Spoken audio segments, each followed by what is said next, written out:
الشيطان الرجيم بسم الله الرحمن الرحيم الحمد لله والصلاة والسلام على من لا نبي بعده وبعد السلام عليكم ورحمة الله وبركاته. Matena majivuga Allah, may his peace and blessings be showered upon our beloved Prophet Muhammad sallallahu alayhi wasallam, the one who fought tooth and nail for Islam to get to every corner of the world. We request Allah subhanahu wa ta'ala to bestow unto him his full blessings and mercy, and to whoever is to follow his footsteps until the day of judgment. Allahumma ameen. Question of the day: Does your spouse define you? We always recite verses and traditions to be guided. Please make sure you get omuntu nga munnaddiini, someone who is religious, nga inaka kwate ne Katonda we, someone who is well behaved, disciplined, and so on. Question of the day: is it a must that your spouse must define you? Yeah, I'm using the word spouse kubanga I'm assuming that mumaze tagali yamwe eyokweyogereza, you've checked the compatibility, you're now husband and wife. Is it a must that every husband defines the wife by his character? Bwetuba twagala okutegeera mukyala wo mbu tukome ku ggwe. And is it a must that if we want to understand your husband tukome ku ggwe, bwetulaba nga oli mu magufumu otuma omusajja kyeka mu magufumu? You've understood. Checho, ate we are talking this in the generation of love. Omukwano gonna mwaguje mu all generations nemuguyiwa mu generation yeno. You even get to a point of demeaning people from other generations. You're like, tebamanyi mukwano mwe abagutegeera. Mutakale n'ekibuuzo ekyo. Tutandikire bani. Tutandikire mbasajja. Does your wife define you? She's the one that keeps your reputation. Ekitiibwa kyo kiri mu mukyalo oyo. Actually bw'atambula, there is a way you expect my wife to conduct herself mu public. Naawe kyekimu. Ndi mukwononera ne ombeera otakale n'ekibuuzo. Does your wife define you? Tutandikire wa. Tufuneyo abasajja basatu n'abakyala baki? Basatu. Yes. Isa. Assalamu alaikum wa rahmatullahi wa barakatuh. Wa alaikum salam wa rahmatullahi wa barakatuh. Sheikh, ekibuuzo ky'obuuziza kirungi nnyo.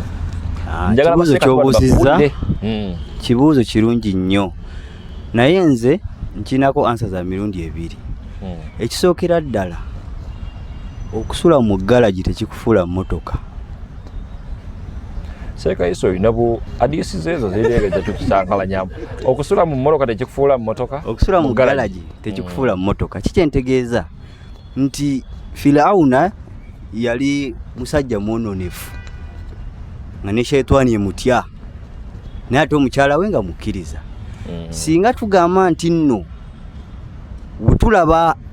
wetulaba nti tugeze tulaba Firauna tutegeera ekifaananyi kya mukyala we, ekyo tekiba kituufu. Omukyala we yali mulongoofu ate nga ye nga musajja saabajeemu. So kati kyendi tekisobola kunnyonnyola mukyala wange ku sayidi emu ng'eyo. Kyendi buli omu ali bibye wadde muli bafumba. Yes, buli omu asobola okubeera ebibye. Ekitegeeza, is there a possibility okubanga abantu bano characters ziri opposite naye kale era bafumba?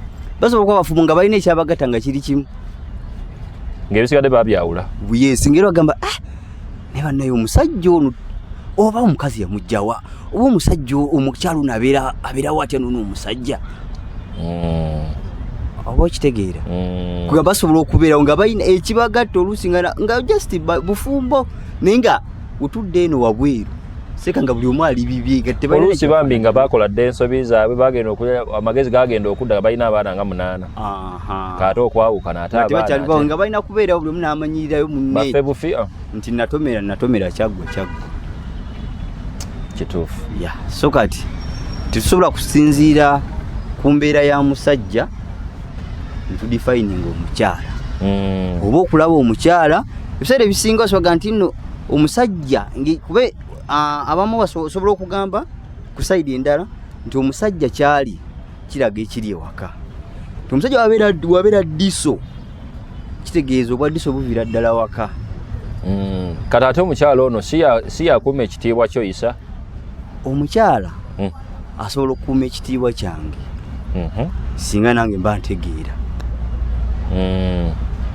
Singa mba nga nkola ki? Obanga omukyala ategeera nga nange ntegeera, omukyala asobola okugezaako okukuuma ekitiibwa kyange nga nze tebinkwatako. Obanga nsobola okugezaako okukuuma ekitiibwa kyange omukyala tebimukwatako. Ajja kugenda wali gwe omusajja balaba omusajja olwavunaanyizibwa naye nga omukyala we yali birala nnyo. Okay. Naam. Mashaallah. Assalamu alaikum. Wa alaikum salaam wa rahmatullahi. Barakallahu fikum. Sheikh Muhammad. Kabuzo kaffe kyekyo. Naam, bismillahir rahmanir rahim. Sheikh, okusinziira kibuuzo ky'obuzizza. My spouse cannot define my character. Must not define my character. Okwongereza ku bigambo Sekaisa byayogedde n'examples gy'atuwadde. Atuwadde example ya Firauna, nze nja kuleeta example ya Nuh. Nabbi Nuh ne Lut. Tuzimanye ezo story. Mukyala wa Lut yali mukyala akubiriza abakyala okukola ki? So ate ng'ono ye nabbi wa Allah. So mukyala wange cannot define my character, cannot define me. Though aina waayina okukoma nti omuntu mukyala wange nze bwe mba muntu mulungi nga ye abantu bamulaba mubi, ayina okweteekako ki boundaries such that ampeesa ekitiibwa. So she cannot define me. Then ekirala singa mubanga oli ya defining ono nga bwe batunuulira oli bagamba mukyala oyo ayina empisa embi, enjogera ye si nnungi mu bantu, tawa abantu kitiibwa. Ndowooza ne bbaawe bw'atyo nno bw'ali. Ekintu ekyo kiyinza obutaba kirungi eri abaana. Singa mubanga mwenna kwegamba nga muli ba mpisa mbi oba nga muli ba mize nga kwegamba character yammwe mbi, tekigenda kuba kirungi eri abaana. Wabula singa ate nga mwenna muba muli balungi, awo kiyinza okuba ekirungi eri abaana. Ekitegeeza Seeka Muhammad olinga agamba nti abantu basobola obbeera abafumbo nga mu butuufu beeyagala, their husband and wife, naye nga buli muntu alina boundaries when it comes to defining each other. Yes. Tuleme kitwalira awo nti olw'okuba ssebo kati beewasizza omukyala akoze obwenzi mu obviously n'omusajja akola obwenzi. Si kituufu. So a spouse cannot define you. Yes. Mashaallah. Tufune Olia, so say yes. You come closer, please. Yes. Assalamu alaikum wa rahmatullahi wa barakatuh. Ze nange answer ya Seeka mbu my spouse doesn't define my character. Muli mukwegaana abakyala wano mubawasa mubalimba nti we are together, I don't know what, but we connected. Kati mubeegaana. Sira bayo musajja ali mukwesiba ku mukyala eno mbo. Ogenda kumwesibako? Yes. Nze ngenda tizimbira okuvidde nditandikira nga twoyogereza. Mwemba nnonda omwana gwe njagala okuba naye gimusabye mu maaso. Nnonda omukyala atayinza kikyendi. Nnoonya omukyala ng'agenda bika obumogo bwange. Wenkitegera mbunze ekyokulabirako nti ndi mukyafu. Okitegeera? Sigala kunoonya mukyafu munnange. Era ngenda kulonda omukyala kuba ffenna tuna abakyafu anayonja muki munne. Wenkitegera mbu nina obunafu mu kusaala. Sigenda kunoonya mukyala nga tasaala. Nakubuuliza abaana okukola ki? Okusaala. Ebiseera singa wetuba tulonda abakyala, tulonda bye twagala. Tetulonda kikyetuli. Olw'okuba mmanya akamogo kange sigengenda okulonda. Owoolugamba anoonye akuuma ebyama. Nze kyenno wema nze kyennoonya saa kunoonya bwalugamba munnange. Nyumba ebegenda kujja buzi. Kugamba omukyala waaba wa lugambo afune musajja nga si wa lugambo. Ayogera ono wakuuma ebyama. Ate okiwadde approach endala. Nze nte wenkiraba si. Ekitegeeza naawe okyesambye tekiri mu definition nti spouse we obviously alina kubanga akola ki. Okay, mashallah. Abakyala tebalinayo wadde emikono giwanise wadde. Yes, katumalize sheeka tusale side eno. Assalamu alaikum wa rahmatullahi wa barakatuh. Seka ndowooza buli lwe tujja wano otusomera aya eya surati Nur. Azani la yankihu illa azaniya. On my other side, nze nsuubira sheekhe omuwala atunda omwenge mu bbaala oba wamuwasa otya, tuba tukusuubidde ojja funayo sheekhe ofuneeyo shekati. Azini omuntu agwa mu tuluba lyo ne mu karakita yo. Wembeera looya nga ne mukyala wange ne bwe bamusanga e Masaka ennyambala ye enneeyisa ye ajjayo ekitiibwa kyange nti nno oyo mukyala looya wamma obwedde omukyala oyo mulaba ennyambala ye na buli kimu. Kati that's on my side. Nze nsuubira omukyala wange alina okudifininga nze eyo yonna gy'ali era nga ne bamulaga ankiikirira. Bano basajja bano babeeganye gw'omwesibyeko omukyala gy'atambulira eyo atambula n'ekitiibwa kyo. N'omukyala nga bwe balaba omwami baga omukyala omwami Aisha gwe yalonda yoyo amujja ekyo. That's my point. Bwafuuka omutemu ebyo bya maaso abantu tukyuka. Awo wenjagalira omukyala agenze n'afuuka omuzizzaako obujjambo bumutamuseeko nnyo n'afuuka omushiriku asse omwana wa mujja we. Talaka tugamba nti olw'okuba kati omusigaza naawe oba ofuuse mutemu munne. Nedda sebo ekyo kikyenge omuntu omweganye. Ekyo akikoze nga ye ng'omuntu tomuyiridde omubiri wakwetaagire nnyo. You need to comfort her. Nedda seeka ffenna tuli bantu tuyina era ebitwawula sinti byonna bijja tugatta. Nze nnyina emize gyange naye ayina egijje. Waliwo red lines wotasuuka. Waliwo red lines. Okay. Naam. Barakallahu fiikum. Katusale side eno. Seeka Sultani nja kufuna kasa tajja kunnyigira. Tujja musembyayo. Tusale side eno. Base kati wamme ekibuuzo kibatuddemu ate yemmwe ab'omukwano mukwano gusibuka side eyo. Ekibuuzo kibatagaddeko, does your husband define you? Kyateeka nti omusajja gw'ofumbiddwa alina kudefininga. Bw'aba musajja w'abakyalakyala bukati naawe oba ofuuse mukyala w'abasajja. Bw'abeera musajja nga munnaddiini ate imaamu ku muzikiti naawe ng'obakuwa obwamire side eri. Bw'abeera mukyala imaamu okimanyi nti abamu banonooza n'entalo z'abawalimu ate olw'okuba mukyala we sekati oli bizi okyankala gy'abawalimu esayidi eno bw'ojuliza mukyala wo nti yasoma eddiini. Kyekibuuzo kyange ekyolwaleero. Nammwe mubeegaana oba muba for death for life muli mwenna you define each other? Muganya okwogera? Ekibuuzo kikalubyemu.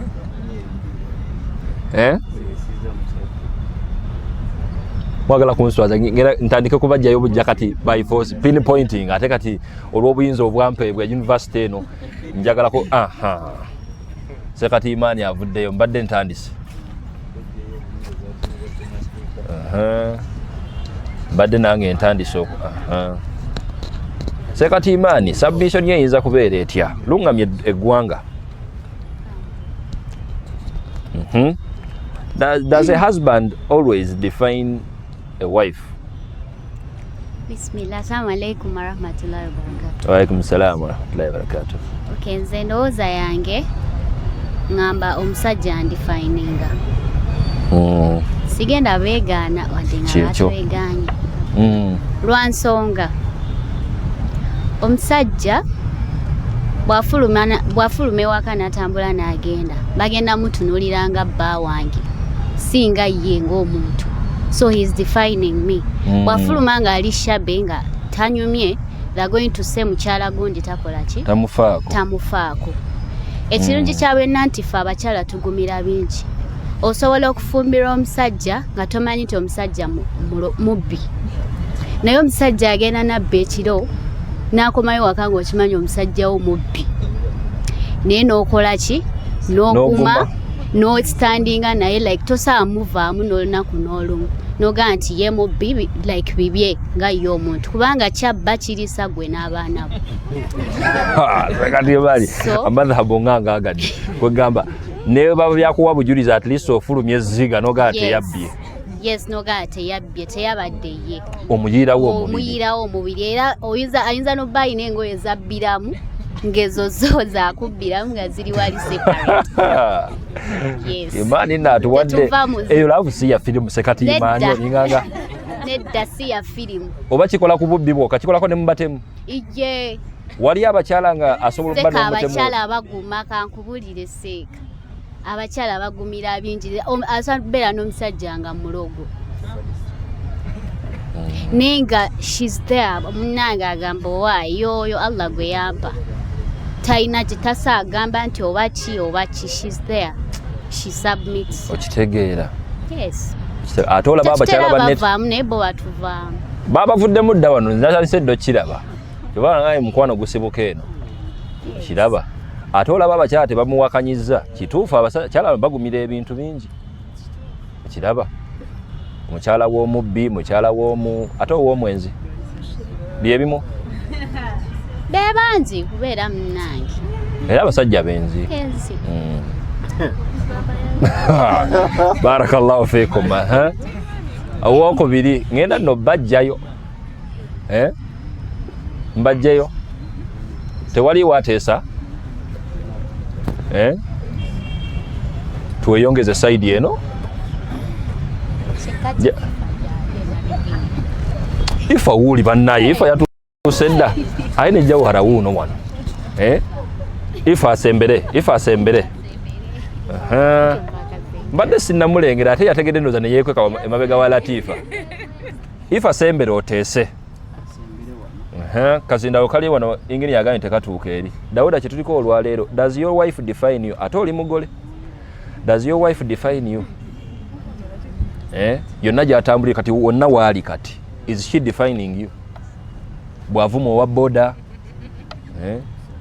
bwayomba, ifa, ifa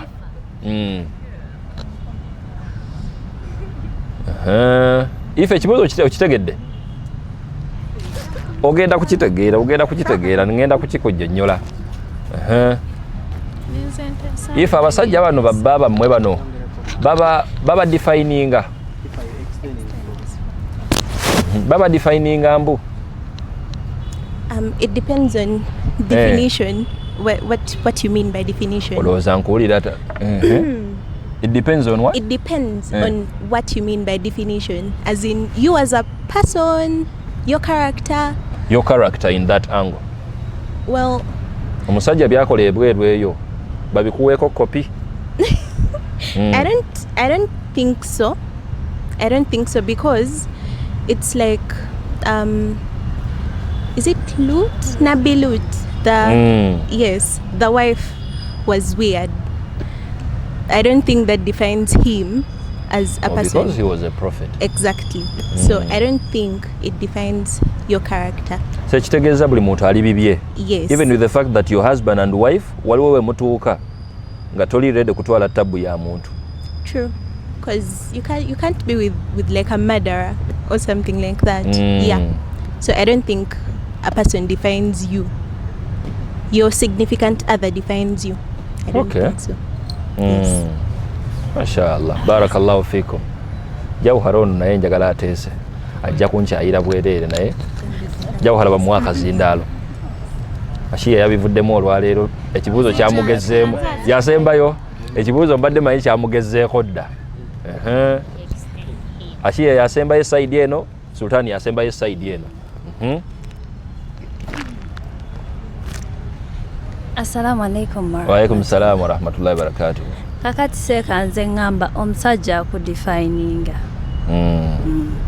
kubanga ne mu Quran mulimu aya al-khabithat lil-khabithin wat-tayyibin lit-tayyibat kati era ebiseera ebisinga omuntu agenda okukwatagana n'omuntu nga balina traits ze bafaanaganyamu era ng'oyo omuntu era ebiseera ebisinga oba osobola omubeereramu in case of anything nga mulina n'ebyemufaanaganya bingi kati nga omulaawo gamba kituufu nno baali beesaana kuba olaba akoze bw'atyo n'oli abikola olaba ali bw'ati n'oli abikola era ebiseera ebisinga abantu era we mwewasa nga temukwatagana nga mulina embeera ziri different era ebiseera ebisinga you split mwawukana nebitera kutambula kuba muba temukwataganya onaakola birala onaakola birala kwegamba you end up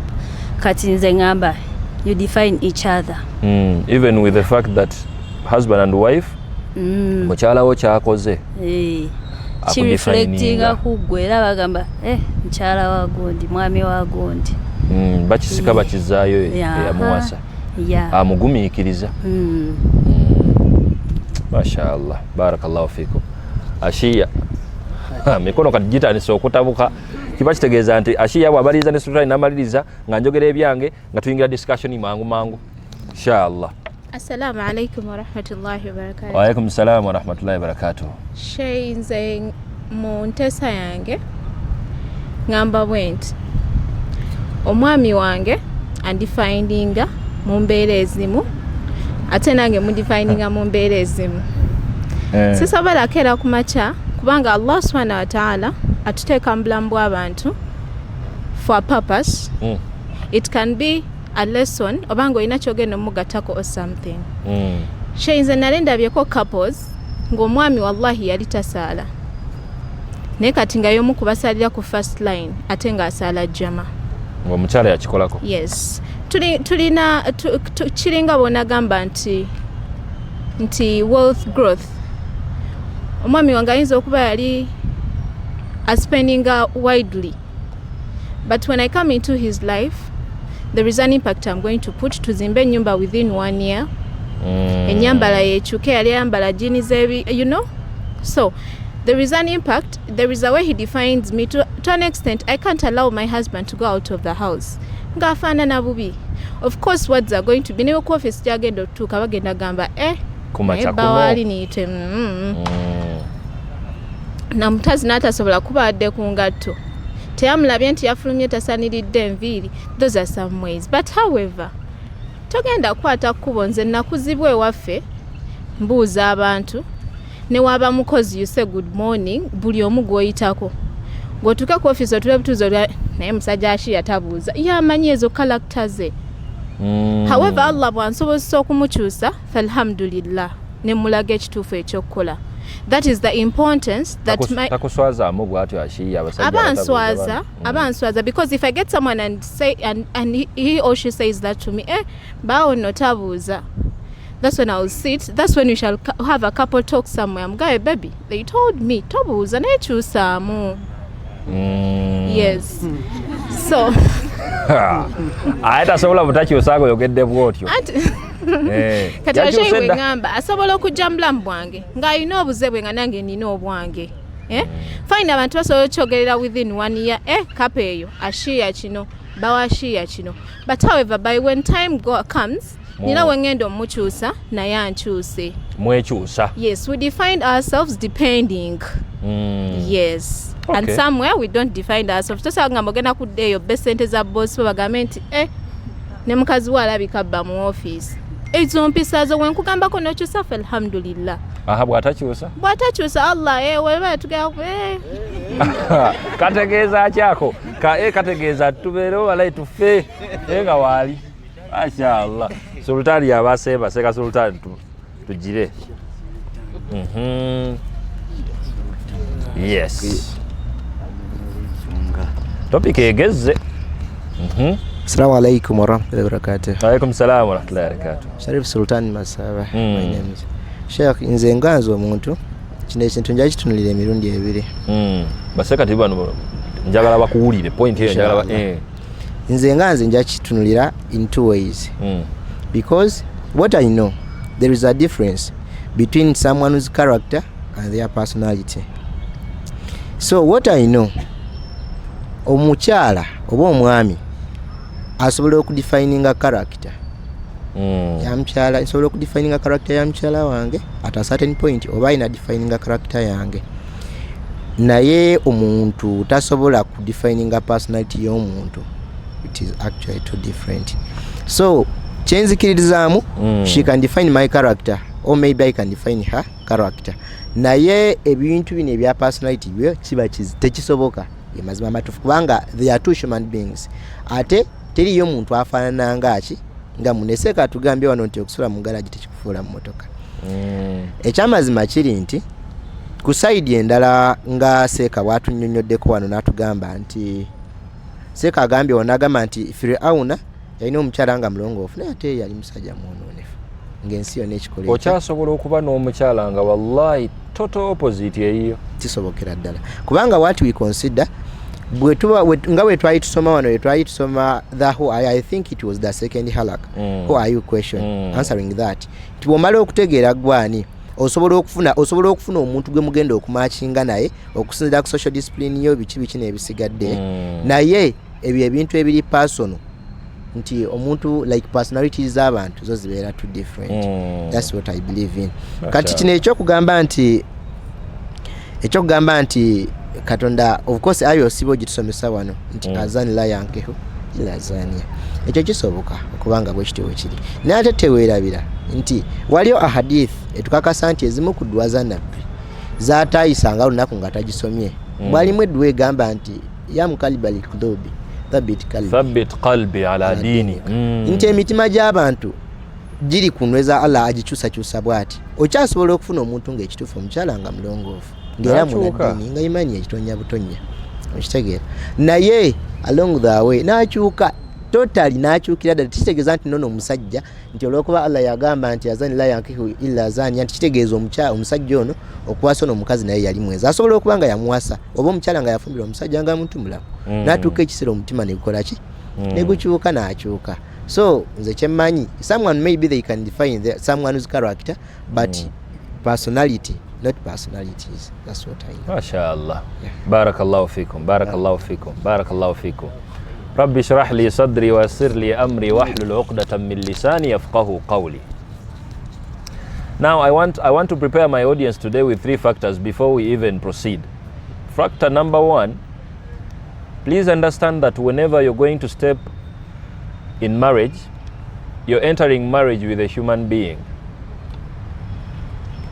And a human being, in Arabic, they have what we call al-qalbu. Al-qalbu mutima, it is known as a heart. And the reason as to why it's called al-qalbu literally in Arabic, it's because it has the ability of changing from style to another style in just a second. Now, as a Muslim, you need to understand that buli woba ogenda okuyingira obufumbo obuyingiramu na muntu, they can change at a moment. Omuntu yenna akyuka positively or negatively. That's number 1. Secondly, it's because of people not having an effective response to this question. Ne bamaliriza nga bayingidde obufumbo blindly. And our society is designed yateekawo kino ekitiibwa ekyangu. Osanga omuvubuka omuto munnamateeka teyasoma buwalimu naye nga alina baganda yabaseeka nga 3 atiikula ensawo z'ekiwalimu ng'agamba ewaffe tuli baki tuli bawalimu. So there is that society inengeri yakizimbamu n'omukyala w'omuwalimu naye bw'atyo oba oliawo ewammwe taatawo seeka oba imaamu mamawo amira kati society yakiteekawo obviously mbu kati naawe olina kuba either mwazinyaawo oba imaamu muzikiti mula olina kuba mu ango bwetyo. Now our society is designed in that angle nti bavuga nnyo the righteousness of someone ne bakirootinga wajja akola ki. Now Islam wants to come ekuyambeko ng'omuntu ayagala okuyingira obufumbo nti there is the ability of you stepping into marriage nga mbutuufu version y'omuntu gwewasa oba gwe wafumbirwa this year is not going to be the same person 10 years from now. Bw'obanga okitegedde from now, it takes me to the last point, okumanya. As someone who is single, or maybe in courtship Islamically, ng'ogezaako n'okukwatagana ne munno, you make sure the foundation you're putting is solid and firm, okumakinga sure nti at least obufumbo bwammwe abantu gye babutagaliramu eno nga bakuze, at least gwogezezzaako kukola ki. Because when Islam comes and gives you that chance, nti bana mwetegeere in a year, in 2 years, in months, musobole okulaba nga you're asking relevant questions buli muntu to make sure maybe these problems that might come in years, ogezezzaako okulaba nga you at least know the red lines of some other people. Nomanya nti owai wanaatandika okuba nga asse, maybe you might even be like bamuwaayiriza because you literally know them. Yes, naye bw'onaatandika yattako omuntu awo ng'akwogereza n'akola tawuba kati n'owuliza kati mbu omusonyiye gy'oli omusonyiwa omukyusizzaamu okuba nga atta. Atandise okutta abantu nga mulina abaana 3. Otandise ofuna ensonga ezikusibira mu bufumbo, olumala nga Sekatiimani bwe yagambye abakyala mugumira biki. Omaliriza ogumye naye nga tolina option, olina kuguma bugumye osigala na kintu kyo. Ate okirekera ani? The same applies with you. You're blind when you're talking to these girls. You're not asking relevant questions. Now you're entering marriage. Marriage is for serious people, by the way. If your foundation is not firm, mugenda kwawukana. Ekyo si mawulire. Kankiddemu in capital letters. If your foundation is not solid and firm, mugenda kwawukana. Ate abantu baawukana, which is okay. Kati olina okwekolera ng'omuntu gezaako okulaba nga the possibilities ez'okwawuka n'ozikendezezza wadde tesobola kukola ki kuvaawo, because you're dealing with a human being. Now when it comes to defining you by your spouse, Islam comes with this moderate response ng'eyagala ebayigirize nti the fact that you're 2 adults in this whole entity of marriage, buli muntu alina ability y'okuba the worst versions of their own selves. That's why Islam is like, we don't define directly spouses nga tusinzira ku bantu be bakoze eki be bawasizza. In most cases naddala nga wayiseewo ebbanga, we might define you by your spouse ng'omwogereza as you're connecting, but after 10 years, after 5 years, after marriage, between zokyukamu, because maybe someone you connected with 5 years back is not someone you're going to connect with after marriage in those years. But what's so much, and then you marry another wife, maybe even she's not aware agenda kweyisa atya tatandise kuloga, and you're not ready with being n'omukyala omulogo. Ogumikirizaako obujja obw'okuyomba awo n'atakufumbira mmere n'akusibira ebweru, ebintu byaffe bya bulijjo. Naye ssebo gwe ebirowoozo mukyala wo wamugasseeko agenze wa musawo, otandise okulaba ku sayinzi bwakuloga bwakutera mu mmere bwakola bwati yahe. Now tewawasa mulogo, naye omanya nti ekizze mu bulamu kimufudde omuki omulogo. Is it a point now? Kale oyinza obba gwe togenda kuwasa mukyala mulala, which is also okay. Something can happen with your spouse after marriage ne kiba kiwusiza ddala, oyinza omusooleza mu bantu nga musajja wa kitiibwa. It only takes someone who has a reputation kumusooleza busoolezi. Twala ekyokulabirako ti mukyala wange ayitiddeko waneeno nga tuyinamu obutakkaanya, najja nayimirira wano n'agamba nti baddage njagala okubategeeza akasajja ako emyaka gye kamaze nga kancunya, byasomesa biri eno ne byakola biriwa biri eno. Allahi God forbid okirowoozaako obulowooza n'owiranga kati ekyo ne kihappeninga, wallahi nze aba mmaze. Now ekitiibwa ekyange kyenzimbye ayina capability y'okukijjawo in a second. Bw'abanga akijjeewo in a second, kiba kitegeeza nti kiyinza n'okubanga kiri ku level y'okubanga it destabilizes our relationship, because I'm someone who has built a reputation. naye bw'aba adiringa n'omuntu nga tolina reputation tolina wadde kitiibwa you just know someone it might be okay omukanga mu bukanza awo toddamu kunsooza mu baki mu bantu naye nakiriza nti nsonyiwa bambi sijja kuddamu kukola ki. Now you understand nti after marriage waliwo those red lines buli muntu z'aba nazo considering someone you're dealing with. Now it takes a lot. Islam wants to protect your personality, your identity, eremejiwa muntu mulala, because you're dealing with a human being. If you're entirely throwing it to them, then kiba kitegeeza nti we are going to misdefine people nga tusinziira ku bantu be bawasa 10 years back ate nga bakyuse in the due course. Kategerekese. Now our Islam is designed with very many citations as clarifying that. Let me start with ekisinza okumanyikwa. Prophet Muhammad Surah Tahrim sallallahu alaihi wasallam kimanyikiddwa bulungi nti you remember the story behind this surah. Bakyala ba nabbi, the co-wives batuula wansi and they plotted against their other co-wife. This was mukyala kyo wa nabbi Safiya.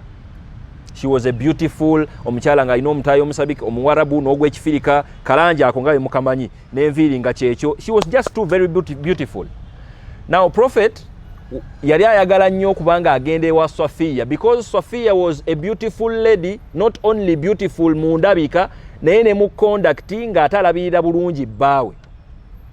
Now Prophet, because of the nice food Safiya used to prepare, in some narrations nice juice, nabbi nga akirina ne mu teachings ze nti atambula, he's going to spend a night elsewhere, but he's passing by Safiya asooke yeeriire ku byokulya ebyo yenywere ka juice then agenda alye ku mmere ya others. Now bakyala be bamutegeera ne batuula wansi ne bagamba nti Safiya nno agenda tulyako sho, because we are now noticing even before Prophet gets to any of us asookera waani tagenda ssula eyo naye ayitiddeyo mbu buyitizi. Ne bakkaanya nti we are going to plot against Safiya radhiyallahu anha, we are going to be like ya Rasulallah wajjewuwo, let him know nti akawowo akamuvaamu mu kamwa si kalungi as the impact of biki byakoze eki byalidde. N'agende wa Aisha, it was the same statement. Your odor is not nice. N'agende womula, your odor is not nice. The following day ate nabbi yali musajja muyonjo. He was too sensitive with that statement. Muwayirize bya naye eky'obuyonjo. He was too sensitive. N'amaliriza n'agamba nti if this is the reason as to why my smell is bad, ndekeddaawo okulya ebintu Safiya byagenda okukola ki okumpa. Allah n'abiyingiramu. A'udhu billahi minash shaitanir rajim. Ya ayyuhan nabiy, oh you the prophet, lima tuharrimu ma ahalla Allah. Why are you in position to now make something haram onto you? Nga tomanyi the entire story as to the reason as to why this plot is there. Now change agaddemu nti at the end of this verse, Allah at the beginning of the surah cited the misunderstanding between the co-wives and the prophet, and Allah solved it with a verse. At the end of the surah, Allah is making sure and protecting the prophet from the deficiency of the wives by citing two examples ez'abakyala aba Lut ne Nuh. A'udhu billahi minash shaitanir rajim. ضرب الله مثلا للذين كفروا امرأة نوح وامرأة لوط. Allah is like, aren't you aware Allah is bringing a parable, an example of people, an example to the disbelievers, to get to understand that these prophets Nuh and Lut were the righteous to Allah. They were good people because they are prophets. And Allah tested them with wives. That the wives are the opposite of them. Actually, the wives are going to enter hellfire, and the prophets, they cannot enter hellfire, definitely. And scholars were like, of course, as they were trying to connect, ebyabagatta sibi ebyabawula, because probably the prophets never knew the future. Kati Allah amaze okuteekawo incident etandise okwawula ategeera n'atategeera, abakyala ne bakola batya? Ne bavaayo. that verse clearly denotes as a righteous man, it is very possible to get in touch with a righteous lady this year, and the same righteous lady 5 years from now becomes a tyrant. True or false? Toyina kwewuunya nnyo nti Allah akoze ekyamagero n'okaba n'amaziga nti Allah akulyaza amanyiza. It is possible because people change. The same applies with you. Bawo yasinga wano okuba munnaddiini akwata n'abakapolinga. Asobola okuba the same man after 5 years in marriage nga mwenzi muzibu. Beyagana nga bali okapolinga nga beyeddiza. Beyagana nga bali nga beyeddiza ng'ate ye bbaawo. Now, you get to a level of understanding that it is possible when you're dealing with human beings because it happened, and in Islam we have these citations not by mistake. Now, if the prophets of Allah are in position to get tested with these ladies, kiba kitegeeza nti come on, it is something that is very possible. Olwokubanga muli bafumbo tekitegeeza nti till death do us apart, omusajja bw'atemula mukyala bw'atemula abantu musigale nga mukyakola mutya. Yahe, you have very other options. Wasa kubalala nawe fumbira kubaki? Fumbirwa kubalala. Allah proceeds ng'agezaako okunnyonnyola nti these ladies were under good men. Even with the fact that they were under good men, the lady of Nabi Lut, okumanya omukyalo oyo yakisussa na mukko eminwe gw'ebisiyaga. This lady was the coordinator of those guys. Even when the angels came to Nabi Lut, Prophet Lut, to make sure they are going to just do what? Make the whole village vanish. The same wife of Nabi Lut, because these men bayingira bebirira ewa Nabi Lut. The wife coordinator of those guys n'afuluma n'ategeeza bali abantu nti ewange wali abavubuka banyirira bazibu mujje mu kibakoleko. Now it is very possible for you to get tested in that angle. Islam wants to prepare you. Nti woba okolagana n'omuntu saba busabi Allah, when the prophet is making it a point to inform you nti ya Rabbi thabbit qalbi ala dini ala dinik, oh Allah, please make my heart firm onto your religion, because the possibility of changing is there. And Allah is like, those ladies definitely are going to enter paradise, are going to enter hellfire because they were bad people under good men, and the prophets are going to enter. Now it is out of this verse that we even understand it is possible kubanga muli bafumbo wano, and on the last day of judgment temugenda beera wamu, ono wa muliro n'omulala wa muki wa mujjana. It is very possible. Allah tomuchunya na mumuchunya nti ai Allah batuwowa twalina muzikiti sisobola niwekyanga mwawo mujjana. Tajja kukkiriza. What did Prophet Nuh do? Teyegayirira ku mwana we. Tagama nti ai Allah omwana wange akaana kajeema kawalampa ensozi amataba gakkirira akaana kaganya. Nabbi Nuh olw'okuba yali taata n'awuliramu ekisa n'agamba nti omwana wange, ai Allah n'amugamba nti nedda tannaba si mwana wo. Oyo nno kati ku mwana ne mukyala wo kisoboka, mweyagala waneeno, naye amazima gali nti omu ku mmwe wa mujjana omulala wa muki wa muliro.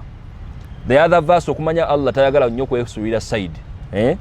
Wadaraba Allahu mathalan lilladhina amanu imra'ata Fir'aun. After giving us an example of the righteous nga balina abakyala abaki, n'atuleeterayo n'omukyala nga Allah yamutestinga n'omusajja a tyrant, and that's the wife of Fir'aun binti Muzahib. Now the wife to Fir'aun is in Jannah. Fir'aun ne waba afa tatagenda gikola ki jiyingira. Wandi badoga manto banza ine tima naye Allah yagimujjamu. Kalugendo kulaba nga they were of course a married couple. Ne binti Muzahim mukyala wa Fir'aun yatuuka n'okusaba ayi Allah nti rabbi benili indaka baitan fil janna. Ayi Allah, please, my supplication to you is I have the worst version of a husband.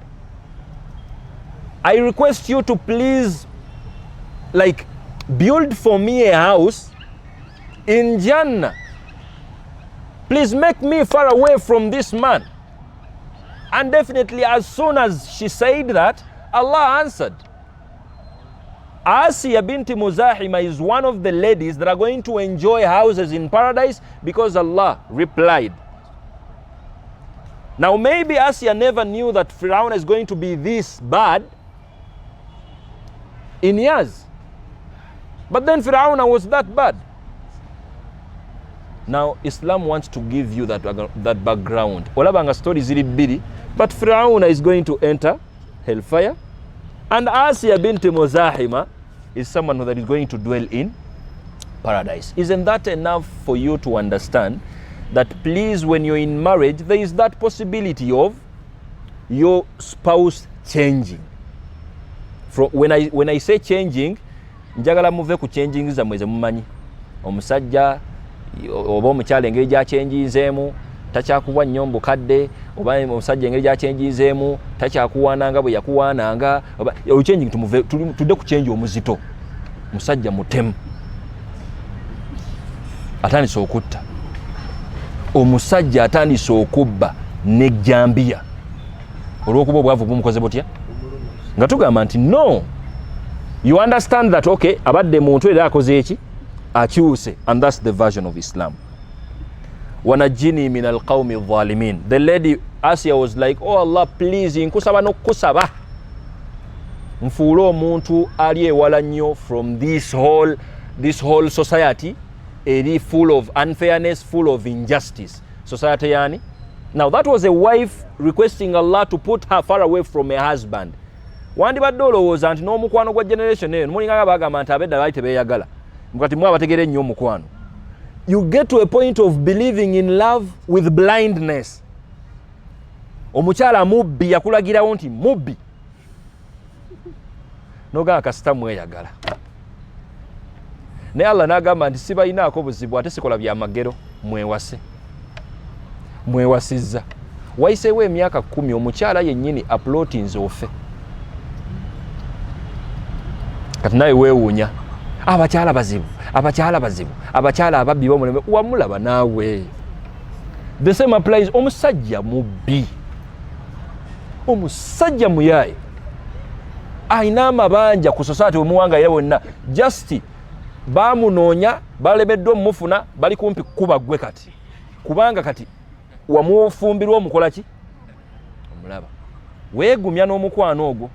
Allah wabanga akuwadde ability y'okutegeera such a thing within someone at a foundation. Please, because of the possibility of changing, tawba tebagikolera wuwo. Ayina kujja wuwo nga yakyuka dda, takyukira wa? Wuwo. Even when we have teachings ezogamba nti please mwegumiikirizeeko. Okugumiikiriza kunyuma nnyo ku bintu naye by'osobola okukola ki? Okugumiikiriza. Naye buli muntu obugumiikiriza we bulinako red line nga bwe mbategeezezza. Waliwo omuntu asobola okukwatira omukyala mu bwenzi n'amusigaza. Kisoboka oba tekisoboka? Kisoboka. Ngera waliwo omukyala abanange, waliwo n'omukyala asobola okukwatira omusajja mu bwenzi n'amusonyiwa. Kisoboka oba tekisoboka? Ne wabaayo n'abalala ng'asensinga busensinzi n'apaakinga n'akola atya? N'agenda. Osoma nti bakyala banno baguma, ate nze lwaki toguma? Yaaka alina limits. Yakula baddanga towasa gwe webaka bwebasi, muleka akole ki? Agende. Ndoza kategerekese. Now that is the guidance of Islam. Eyagala eteeka abantu mu bufumbo buneeno. We have very many funny stories in marriage. Naye nga amazima gali nti they are not having this guidance Islam gives to us. Tusaba Allah abeere nga tuteeka mu bantu abalina that guidance. Now out of that story we get to a point nti Allah alinga yali protectinga ekitiibwa kya nabbi, the reputation of the prophet, ng'agezaako okulaga just because some of the wives of the prophets of the prophet Muhammad sallallahu alaihi wasallam were doing something unbecoming because of the reputation of the prophet, it is not something that whoever doesn't like the prophet that they are going to use bagamin ne nabbi waffe tategeera. Kategeereka soba tekategeerekeka? Exactly. Kuba if that door was open, abantu bandibadde bamanyiiraani? Bamanyiira nabbi. Tomanyanko ne nabbi waffe Muhammad sallallahu alaihi wasallam naye yatalakangako ssebo. Let me cite 2 citations. Nabbi yatalakako Hafsa. muwala wa Umar. Abamanyi bakkanya nti of course he divorced her, but of course namukola ki? Namuzza. And now they got issues into knowing what exact reason led the Prophet okubanga agoba ki? And personally, I believe the reason as to why the reason is not clear, it's because to protect the reputation of Hafsa. Naye yamugobako namukola ki? Namuzza. Prophet attempted to divorce Sauda. Prophet Muhammad sallallahu alaihi wasallam attempted to divorce Sauda. Naye Sauda yali mukyala mugezi. Yatuula wansi bw'ati n'agamba nabbi nti mbadde nsaba oleme kungoba.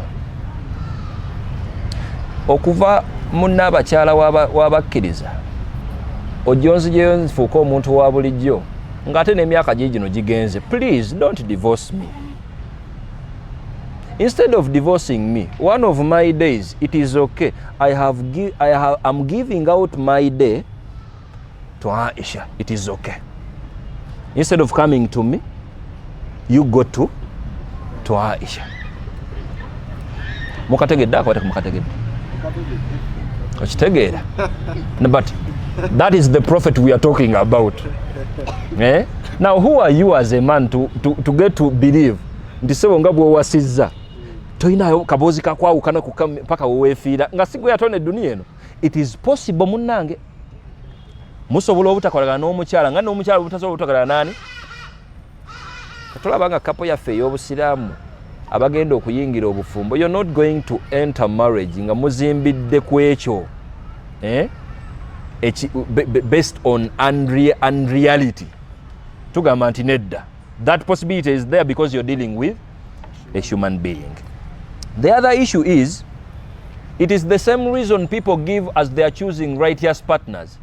When we are saying choose for a righteous wife and a righteous husband, munadini, we are not basically saying nti funa munadini kubanga edini yegenda kwe nsimanyi dini ye kwe yongereko. Abana beyagalidde mu dunia muno. You find a girl who doesn't pray. And you ask her, younger girl, who do you want for a husband? Naba bulungi nyo nagamba nti I want a righteous man who is God-fearing, who prays 5 times a day. And then you ask her, why would you like this one? Ngo waliwo banna abatakola ki? Abatasala.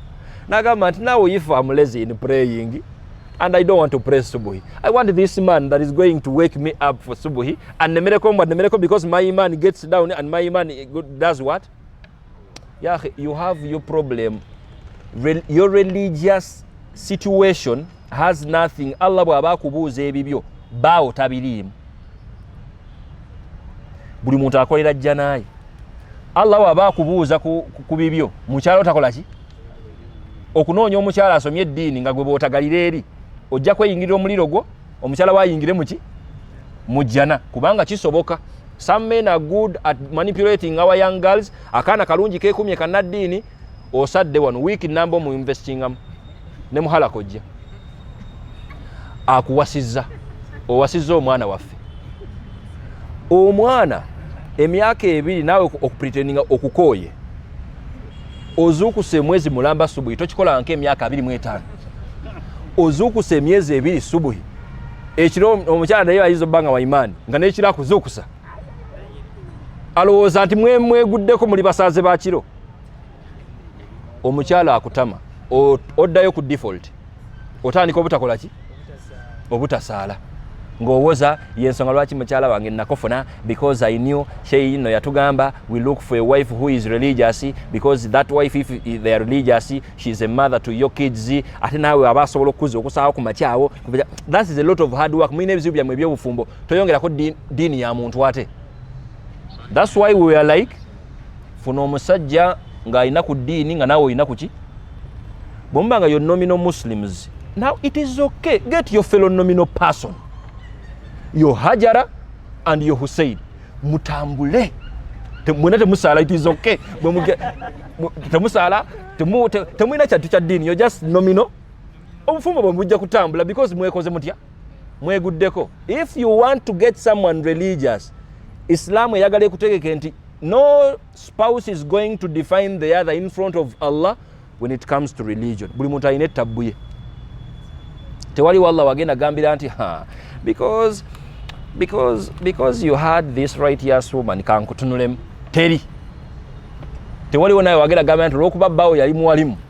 Kati anage ala abalimu nabali wano. Baba swama mu bayingire chances of them entering Jannah weziri. Okyasobola okuba omuwalimu ng'oli imam naye nga mukyalawo ojabbanga Nuhu alayhi salam.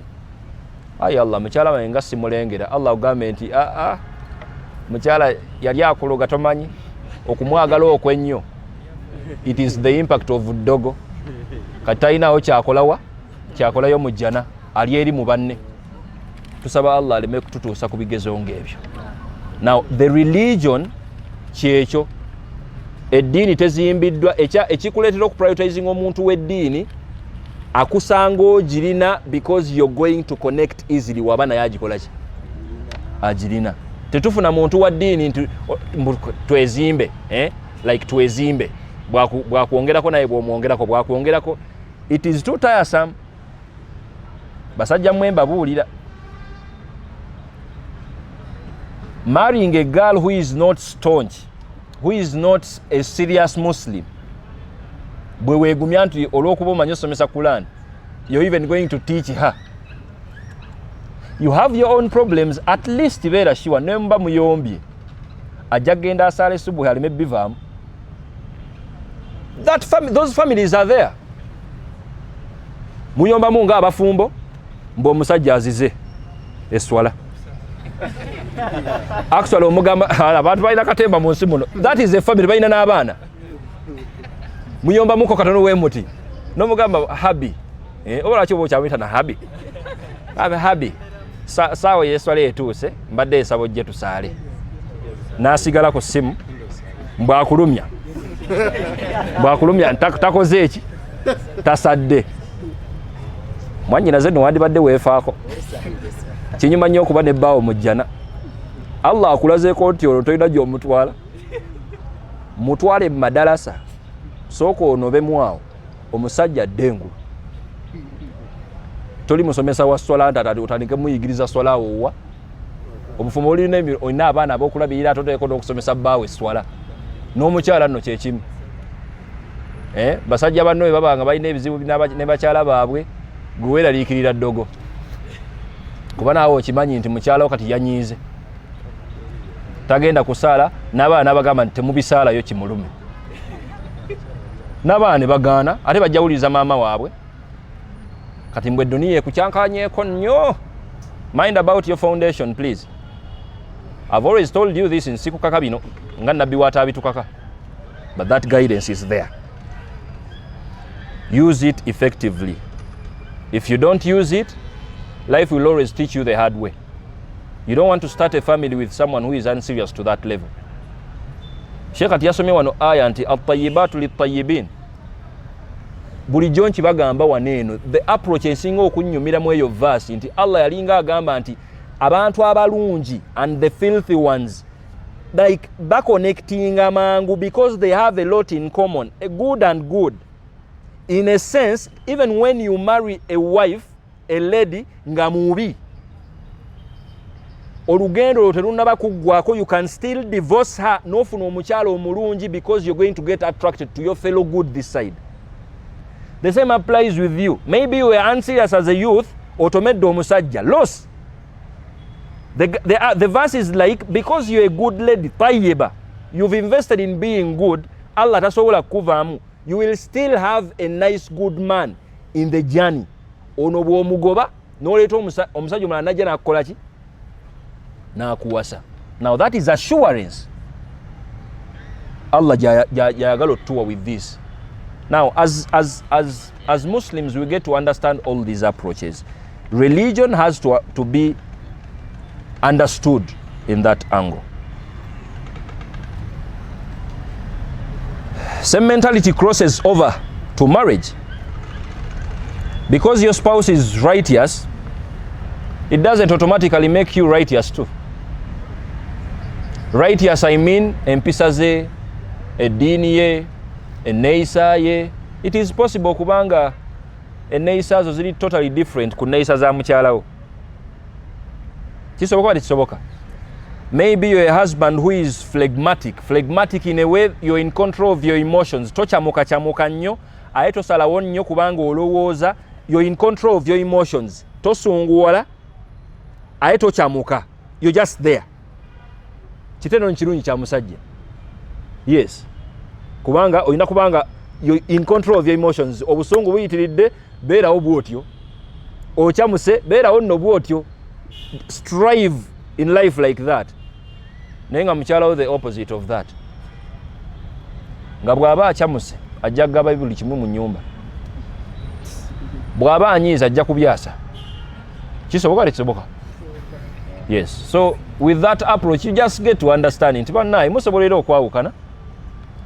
Nga mwenna characters of course ebyabagatta bingi muko naye ebibaawula biri sensitive biri primary nnyo. Ebyabaawula enfuga yammwe ey'obusungu tefaanagana. Now just imagine that marriage. Omusajja tafuga busungu, omukyala tafuga busungu. Lwaki tebaalwane? Zino campaign ze mulimu waneeno, abasajja bakuba abakyala bavuma abasajja. Violence esusse mu bufumbo. That violence has a reason. Omusajja tafuga busungu, n'ono tafuga busungu. Bagenda okwekuba abo. Bulungi. Bajja kulwana. Kubanga ebibalinze okubalwanya mu bufumbo gyebiri. Kati omusajja nno omukubi w'abakazi naye tukwewuunyamu.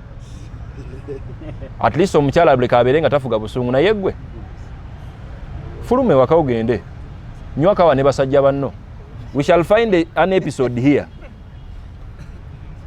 Tulabe. Mwe abasajja mu meetingira wa, what is your circle? As a man who is married, emboozi zo saako yejjudde baani? Tolabanga kiswazaamuko yeggwe mufumbo in your whole circle. Mufo ky'okufuna yakadde because the companions used to have this time.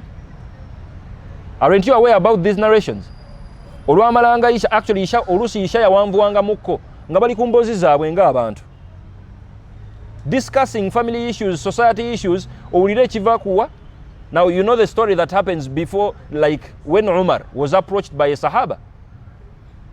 This companion was away, mukyala we n'amutabukira, amuyombesa. Ennaku zino ziyiika ng'omukyala muli busy. Toyina magezi, tondabirira biki because kisoboka okubanga weekiri. Omusajja n'adduka nga agende wa Umar. Umar gwe twogerako ye musajja Shetani gwe yali emutya because yali mukambwe. Nakonkone wa Umar, "Assalamu alaikum." The first salam, naye ng'ekiri munda ewa Umar, omukyala amuli busy. Toyina magezi gwa amirul mu'minina oba okulembera biki tetukutegeera nakutegeera kati nze mukyalawo abantu these statements Umar asirise. Omusajja n'addamu nti "Assalamu alaikum." Omukyala wadde okusirikako n'amwongera n'ogwokusatu yagenda okulaba nga Umar tavaayo n'asalawo nti katambula akole ki agende. Umar n'awuliranga mu butuufu kimususeeko n'agamba mukyala we nninda mu katono naggulawo n'abuuza musajja munne nti "What is the problem?" Munne n'amugamba nti "Nvudde ewange nga njagala kukuloopera my wife. Ntuuse wuwo mukama wange nga nkumanyi olina obuyinza osobola n'omuteeka mu kkomera osobola n'omukuba kuba ffe kye tukumanyiiko naye ng'akuli bize ne mmanya nti nze nkaabya kyekyo kanzireyo wa." Immediately that was a lesson of men mwe musisinkanira wa. The reason as to why your man is unserious, omusajja gwe wasisinkana as a responsible one, responsibility changes with change of years. Saako yo yonna ejjudde baana bato yategeera yekka talina mu challenge neegi bw'aba ne basajja banne bajja na kunyumyako ku ngeri gye bayinza okufuna mu ssente elsewhere, and some ladies are too anxious to a level nti tayagala ofune obeereko na mikwano gy'emisajja. Maybe that's why akuba omunyiiza n'afuluma n'akomawo n'omwongera n'afuluma n'akomawo n'omwongera. Tayogerako wa na imam, tayogerako na basajja banne kumugamba nti munnayo mukyala ne wakuvuma atya. Totuswaza tokuba muki kihandolinge ebyo tabimanyi naye ate naye muntu omunyizizza wiiki namba agenda kukuba kubanga ne dini teyagisoma. Musajja wo musuubuzi amaze emyaka 2 alwanagana n'abantu mu kibuga awo 20 years akuwasizza omumanyidde agezezaako okusirika kuba asala ejjuma n'omuddamu ogwokubiri n'omuddamu ogwokusatu n'oteekako n'omukuba. Omusajja n'agamba omukyala ono yeepanka atya kyokka ng'ayinayo ne banna abamugamba nti omukyala bw'omutamulagaayo. It is a free world, people talk. N'awulirayo ka motivational speaker akamugamba nti omukyala bw'akumanyiira omwaka mukubeyo olunaku olwo lumu tajja kuddako. Ne bakijustifying nti there are some ladies nga bw'omukuba bw'oti ajja kurespectinga for even that love yeeyongera. Bw'omukuba bw'oti ajja kumanya nti kati omukola ki omufaako ajja kukuba. Ffe tujja kuyingira mu luvannyuma nti ate wamukubye naye ng'okaaba yankubye ate. Just imagine staying in marriage ng'okimanyi nti omusajja asobola okukuba. Ekizibu kiba ky'amaanyi. Now those are problems, real problems. Katogenda okulaba nga how many are in your circles as ladies? Omukyala omufumbo gwe mufumbo wekka mu mikwano gyo. Ebizibu by'abawuulu si bye by'abafumbo ge mazima. Ensonga asobola okuwa guidance nga mutuufu omugambi bugambi nti omusajja okimanyi nti yakomyewo ewaka nga yaguze buli kimu kyonna naye omusajja namubuuzizza n'atanziramu salaamu. Omuwuulu aludde mu buwuulu agenda kugamba nti abasajja kamanyiiro. Olaba takuzzeemu salaamu ate nga muwalimu wallahi asobola okukola ekintu owuliriza. Bw'onaabeera ne bafumbo banno ebizibu byammwe bifaanagana. Bw'onaawulira nti bw'atyo bwakoze wamukoze eki asooka nakubuuza ggwe munnange nno namuvumyemu just awo wiiki ey'emabega naye wiiki namba tannaba kunkola ki kunsonyiwa ng'agamba nti nadda tovuma musajja kireka wamuvumye nga ne taata we awulira kati banne bonna bamuliko omukyala amukola ki amumanyiira oli ku salaamu mufumbo munnaaki kugaziyizzaamu nti munnaye muweemu tayimu eyo kuba akyahiiringa ku nswaza gye wamukola ki gwe wamuswaza. Now your circles also matter.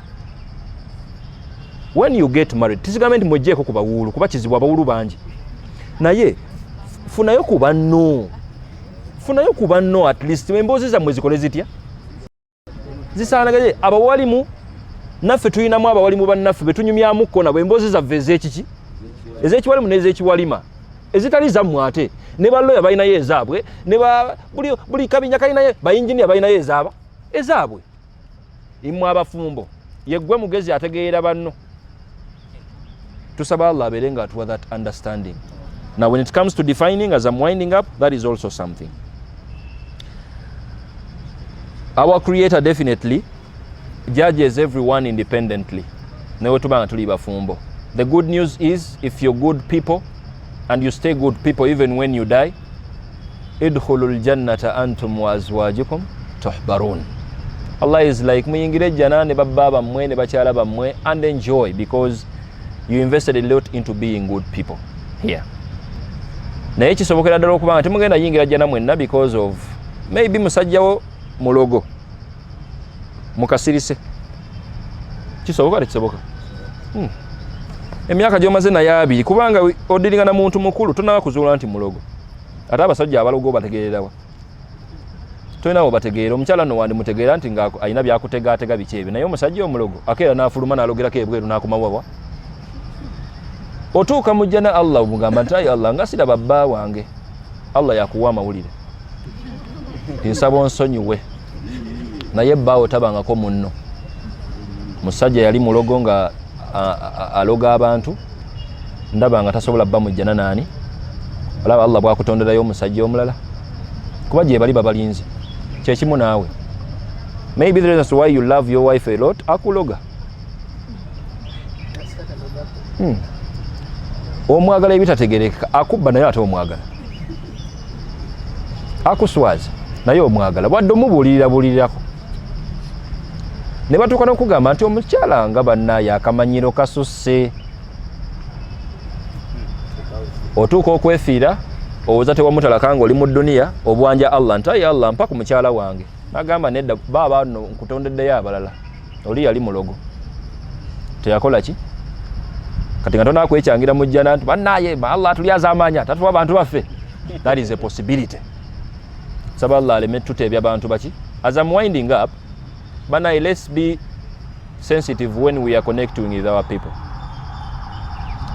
The reason as to why I keep my lectures giving this eye-opening approach, kukendeezaawo ku bizibu abantu bye bayingiramu nga tebategedde. Yes. Mind about your wife. Ewo tebakolerayo tauba. Agikole nga tanakujja wuwo. Deal with someone who is good, that is literally good. The same applies with the lady. Invest a lot into making sure omusajja ono akola ki? Ategeera. There is goodness in that. Yeah, if you don't mind about that, ojja kukaaba. Ojja kuyita mu bizibu nga ne boonyumizaako bakwewuunya n'okwewuunya. Now, very many people are suffering in marriage because they were unserious to this level. And please understand nti okwawukana kusobola okubeerawo nga kyekirungi ekikola ki? Ekirimu. Yes. Chances are high ku mulembe guno eno Gen Z be bazaalibwa okuva mu myaka emeka? Beba 2000? Awo nga ndi mbana naye bwe bali wano. Ate omulembe oguddako gwe guliwa? Gen ki? Millennials beba 1994 okudda eno okitegeera. Kati eno Gen Z eno mulimu abaana baffe abawala abagenda otomera mu bufumbo bwabwe obusooka. Amagezi gakomewo nga alina abaana aba babiri. Chances are high because the relevant guidance is minimal, the immoral guidance yesinga obuki obungi. Kati bambi wekanaba kateredde era jasanga guidance eyo naye tebinyumeera kutereera ng'olina abaana bameka? Babiri. Tereera kati. Yeah, ask relevant questions. Toyingira bufumbo nga olina ebizibu ebyokweraliikirira ebibi ennyo ebyeraliikiriza n'okweraliikiriza. Mind about your marriage because it is the harbour of your kids, it is the harbour of your grandkids. The same applies with you. Mind about your wife. Gwogenda okuwasa oba already gw'oyina. Nembanga muli bafumbo mwekolemu omulimu. Mwekolemu omulimu. Mugambe nti we are unserious, we never asked relevant questions wali emabega. Naye amazima gali nti saawa zino tukole tutya? Tusaba Allah abeerenga atuwa that great foundation in the start. Allahumma amin. May Allah subhanahu wa ta'ala naye temwegana nanya ate abantu bammwe temubeegaana. Osiramu just bwagala kutegeka oleme kubuukira nnyo Katonda nga ate gwe yeetandikirawo ebizibu byo. But please abasajja bano mubakuumira ebitiibwa byabwe because you have that as a wife. Naawe omukyala wo mukuumira ekitiibwa kye. Ne wabanga for example munafu mwayombye n'atakugololera n'atakukubira ngatto zikube weesiga ekizigo genda mu ndabirwamu weekuba akawoogolole engoye zo fuluma ng'omukyala gwalabiridde.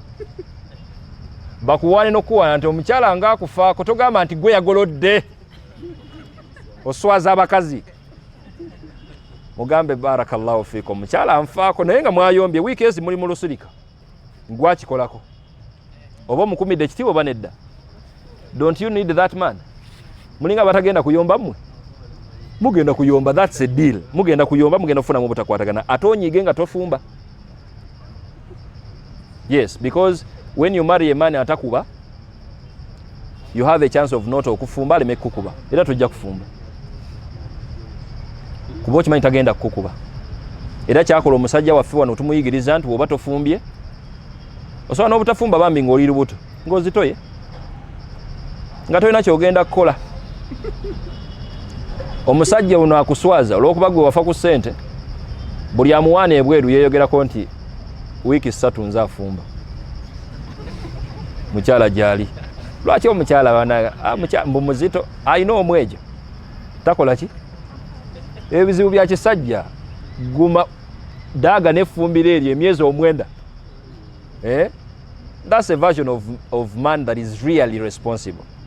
Saba Allah abeerenga atuwa ba partners abalungi. The same applies with the lady. Funa omukyala ng'afaayo ku kitiibwa kyo. Yes. ng'afaayo ku kitiibwa kyo. It is sensitive. Oyinza obba okyali muvubuka muto nga tolinawo ekitiibwa kya kukuuma. Oyinza obba nga gwe pulezidenti w'enkya. Omukyala taggwa mu mawulire.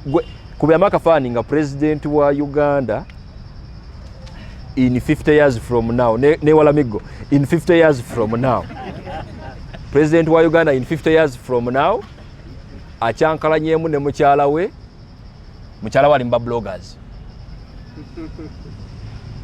Oswala oba toswala?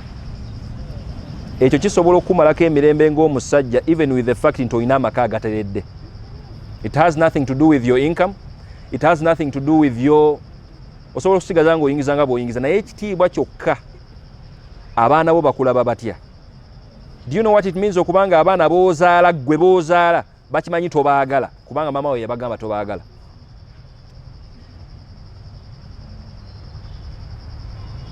Now that is a problem for big people. Oinafuna mukyala nga maama from now. Sinomba muyombye nemba mwawukanye. You have the level of maturity emanya timwawukanye as husband and wife, but you still have roles as father and mother. Now this whole thing of saying single mother kinyuma nnyo kubanga you a single mother nga either omusajja yafa obanga omusajja yeegaana omuki. Actually tobeera na single mother kubanga wabayo father. You're just a single woman. Naye kasita mwawukana bwe muti single father, you're a single man, si father. Wekituuka mu bya parenting mwina kugatta oba mwayawukana oba mwakola ki musobole okutukulizaani. But of course tukimanyi nti newetwogera bibayita eno you're single father, single mother, omwana mume kati ye tabbu. Mutukulize tabbu eyo kati. In 50 years from now, in 20 years from now, omwana atigomye eddunia. Tusaba Allah abeerenga atuwa that understanding. But if we have that foundation, our families are going to be stable. Wa salli Allahumma ala sayyidina Muhammad wa ala alihi wa sahbihi ajma'in walhamdulillahi rabbil alamin.